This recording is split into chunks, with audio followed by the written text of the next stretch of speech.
Hey hey yo, kembali lagi di channel Anak-Anak Noleb. Di video kali ini gue bakal merangkum sebuah film yang diangkat dari kisah nyata. Lebih tepatnya perjalanan karir seorang petinju yang melewati banyak masa-masa sulit sebelum akhirnya bisa sampai ke kejuaraan internasional. Film ini berjudul The Fighter yang dirilis pada tahun 2010 dan disutradarai oleh David O. Russell. Tidak akan banyak cekcok di awal video, langsung saja kita ke alur ceritanya. You're not gonna look in the camera with the interviews? Film dimulai dengan memperlihatkan seorang mantan petinju berbakat bernama Dicky, di mana Dicky sendiri pernah mendapatkan masa jayanya menjadi seorang petinju, tapi karirnya harus hancur begitu saja karena ulah Dicky sendiri yang kecanduan narkoba dan obat-obatan terlarang. Pada saat itu juga salah satu acara TV sedang meliputi kehidupan Dicky dan keluarganya untuk dijadikan sebuah film yang berjudul Comebacknya Dicky Kering Tinju. Pada dasarnya sendiri Dicky tidak benar-benar meninggalkan dunia tinju karena pada saat ini Dicky adalah pelatih adiknya sendiri. Ini adalah Mickey, adik dari Dicky, di mana karir tinjunya Mickey ini tidak berjalan dengan mulus karena beberapa pertandingan terakhir Mickey sering kalah dan dia juga dijuluki sebagai batu loncatan petinju lain untuk menambah rekor kemenangan. Singkat cerita, di sebuah gym kita akan melihat Mickey yang tengah menunggu kedatangan Dicky untuk melatihnya. Karena merasa Dicky akan telat, kemudian seorang polisi bernama Oke pun berinisiatif untuk melatih Mickey. Di sisi lain, Dicky ternyata sedang asik dengan dunianya sendiri, di mana pada saat itu Dicky sedang berimajinasi sambil memakai narkoboy. Kemudian rekan-rekan berandalan Dicky mengingatkannya tentang jadwalnya untuk melatih adiknya. Dicky yang mengingat itu pun panik dan segera berlari ke gym. Fucking 11:45. It's 11:45. Sesampainya di gym, Dicky pun mulai melatih Mickey. Mickey pun nampak bersemangat saat latihan karena sebentar lagi Mickey akan menghadapi mantan juara dunia yaitu Sol Membi. Selesai latihan, mereka sekeluarga pun pergi ke sebuah bar. Di bar tersebut, pandangan Mickey tertuju ke arah seorang gadis penjaga bar. Kemudian ayah Mickey yang bernama George pun menyuruh Mickey untuk mendatangi gadis tersebut dan mulai berkenalan dengannya. Gadis ini bernama Charlene. Yeah, I do. And I'm a fighter. The next fight's gonna show who I am. Setelah cukup lama berbincang-bincang, Mickey pun mengajak Charlene untuk kencan. Kemudian Charlene pun memberi Mickey nomor WhatsApp-nya. Mickey pun berkata bahwa dia akan menghubungi Charlene setelah ia menang melawan Sol Membi nanti. Come on, let me take you out.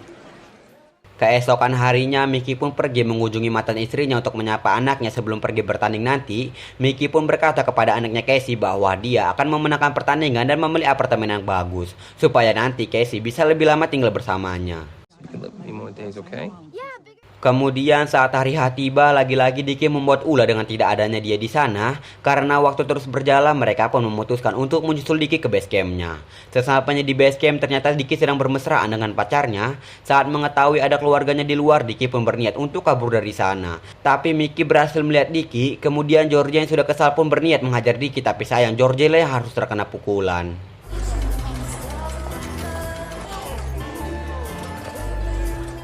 Singkat cerita, di sebuah hotel, Mickey pun mendapatkan masalah di mana lawan bertarungnya Sol Membi tidak diizinkan bertarung karena tengah sakit. Yang kemudian lawan Mickey diganti dengan Mike Mingin, di mana Mike sendiri mempunyai badan besar dan postur tubuh yang jauh berbeda dengan Mickey, yang membuat Mickey tak yakin menang pada saat itu. Tapi keluarga Mickey mencoba untuk meyakinkan Mickey bahwa dia akan menang dan juga jika Mickey tidak bertanding, Mickey tidak akan dibayar oleh promotor. Hello, Mike Mungin. He's got 20 pounds on me, Dicky. You watch from the outside, pal. Pertandingan pun dimulai di mana kita akan melihat Mike Mungin dengan badannya yang besar. Saat pertandingan dimulai, Mickey pun langsung dihajar habis-habisan di setiap ronde. Mickey juga tidak memberikan perlawanan yang hebat kepada Mickey yang membuat Mickey kalah lagi dalam pertandingannya.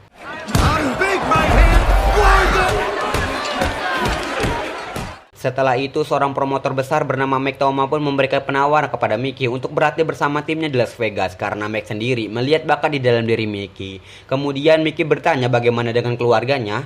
Mike pun menjawab bahwa keluarganya hanya akan menjadi penghambat baginya. Mendengar hal itu, Mickey pun tak langsung menjawabnya dan akan memikirkannya nanti. With all due respect, just too much trouble. Di dalam perjalanan, Mickey pun memberitahu keluarganya tentang tawaran Mike kepadanya. Setelah memberitahu bahwa keluarganya tak boleh ikut bersamanya, Alice dan Dicky melarang Mickey menerima tawaran itu. Karena menurut mereka, Mike hanya akan memperalat Mickey. Wants to train me in Vegas. What? That guy just wants to use you like a piece of... Singkat cerita, keesokan harinya Charlene datang ke rumah Mickey. Kemudian Charlene bertanya mengapa Mickey tak menghubunginya. Mickey pun menjawab bahwa dia malu untuk menghubungi Charlene karena kekalahannya. Charlene pun menjawab bahwa dia tak peduli dengan hal itu, yang kemudian Charlene membantu Mickey mengganti perban. Maybe, yeah, because I lost the fight. Malam harinya mereka pun berkencan. Kemudian mereka pun saling bertukar pikiran hingga mereka pun memutuskan untuk menjalani hubungan pacaran. I like you. Singkat cerita, Mickey sekeluarga pun berkumpul untuk membahas tentang karir Mickey. Kemudian Mickey pun berkata, "Aku sudah memutuskan yang terbaik untuk diriku dan aku akan dibayar berlatih di Las Vegas 1 tahun penuh." Alice yang mendengar hal itu pun tak setuju. Kemudian Dicky berkata bahwa dia akan mencarikan uang untuknya agar Mickey bisa berlatih 1 tahun penuh bersamanya. Talking about. I would hope that you guys could appreciate. I'll get you money so you can... Singkat cerita, Dicky pun mempunyai sebuah ide untuk mendapatkan uang berskala besar dengan cepat, di mana Dicky menyuruh pacarnya sendiri untuk menyamar sebagai PSK, dan ketika pacar Dicky telah mendapatkan korban, Dicky akan menyamar sebagai polisi dan mengambil semua uang korbannya. Sungguh ide yang sangat blok. Tapi sangat disayangkan, polisi sungguhan pun datang ke lokasi yang membuat Dicky harus berlari dari sana. Adegan kejar-kejaran pun terjadi hingga sampai di sebuah restoran. Karena tak sanggup berlari lagi, Dicky memutuskan untuk melawan para polisi tersebut. Di dalam restoran ternyata terdapat Mickey dan keluarganya. Mendengar Dicky yang sedang ribut di luar, Mickey pun mencoba untuk membantunya. Tapi Mickey harus mendapatkan kesialan di mana polisi tersebut malah ikut memukul Mickey sampai lengannya patah. Saat di persidangan, Mickey dinyatakan tak bersalah, tapi Dicky terkena banyak masalah yang membuatnya harus menetap sementara waktu di penjara. Mickey yang sudah kesal dengan Dicky pun memutuskan untuk tidak lagi berurusan dengannya. Kemudian Mickey pergi menemui Charlene, tapi Charlene juga sudah terlanjur kecewa dengan Mickey. Singkat cerita, di penjara Dicky pun merasa senang karena film tentang dirinya akan diputar di televisi. Namun film tersebut jauh dari ekspektasi Dicky, di mana di dalam film tersebut sama sekali tidak menceritakan tentang comebacknya Dicky, melainkan hanya berisi tentang aib dan kriminal Dicky. Dicky yang emosi pun langsung mematikan televisi di penjara. Turn this shit off. Tak lama kemudian Charlene datang menemui Mickey dan berkata bahwa dia akan kembali menyupport Mickey. Kemudian Mickey pun kembali berlatih dan berolahraga untuk mengembalikan kebugaran tubuhnya.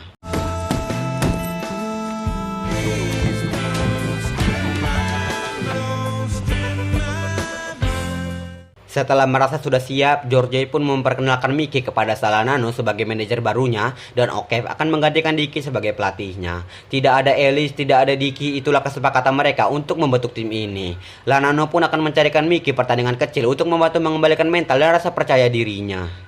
No Dickie, no Alice. No Dickie, no Alice.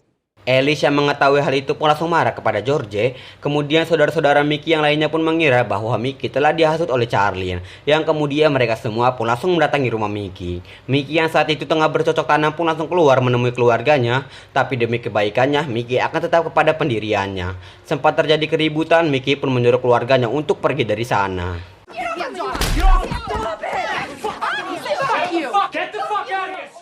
Beberapa pertandingan kecil pun berhasil dimenangi oleh Mickey, yang nampaknya sekarang Mickey telah menemukan rasa percaya dirinya kembali.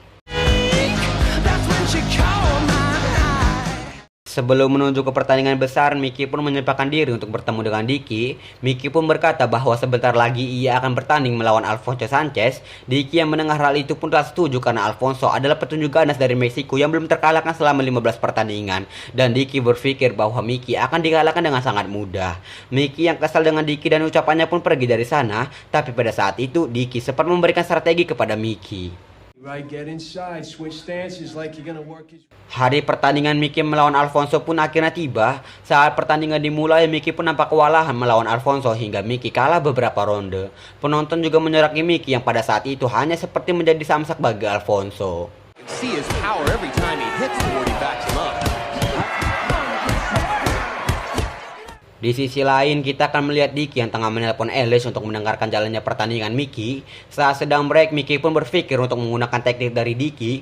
Tibalah di ronde ke-8 yang diperkirakan Mickey akan kalah, tapi tiba-tiba Mickey membuat kejutan di mana Mickey dapat mengalahkan Alfonso dengan satu pukulan telak di rusuk kiri Alfonso.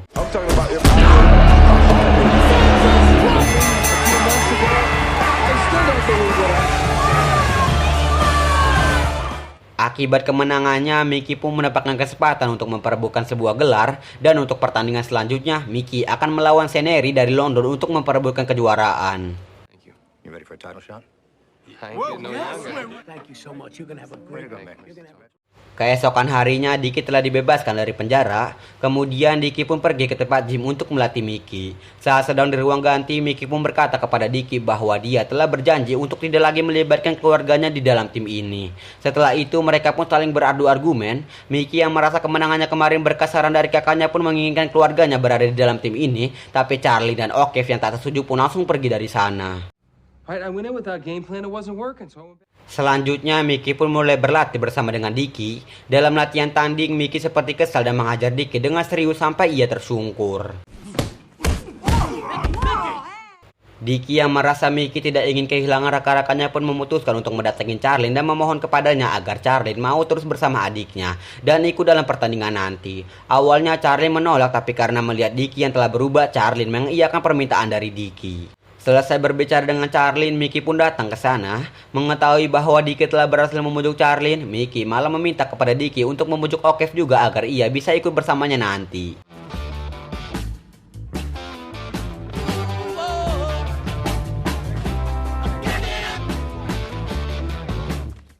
Setelah berlatih cukup keras bersama Dicky, tibalah harinya di mana Mickey melawan Neri di London.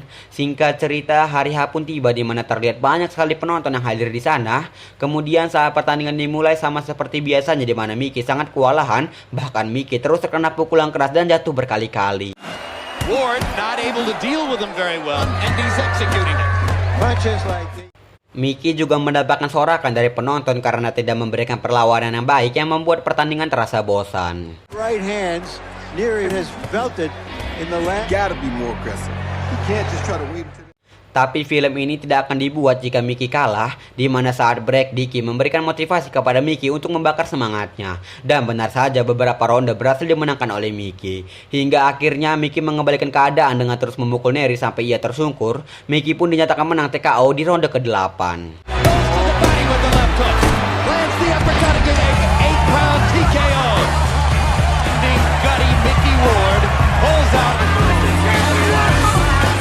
Semua penonton yang menghina Mickey tadi pun dibuat bungkam. Kemenangan Mickey juga disambut bahagia oleh para pendukungnya termasuk keluarganya.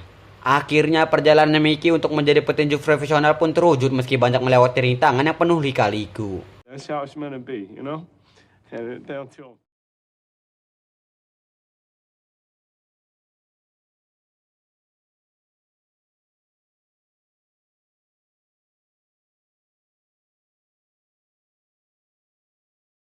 Film pun selesai.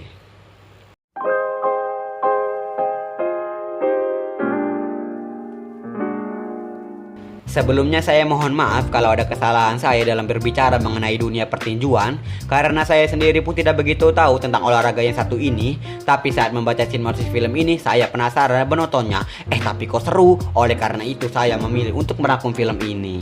Pelajaran yang bisa kita ambil adalah sifat pantang menyerah dari Mickey, dan juga jangan hiraukan orang berkata apa tentang kita. Yang terpenting kita harus terus fokus dengan tujuan kita. Saya Al, mewakili seluruh anak noleh penggemar MMA, mengucapkan terima kasih dan sampai jumpa di video selanjutnya.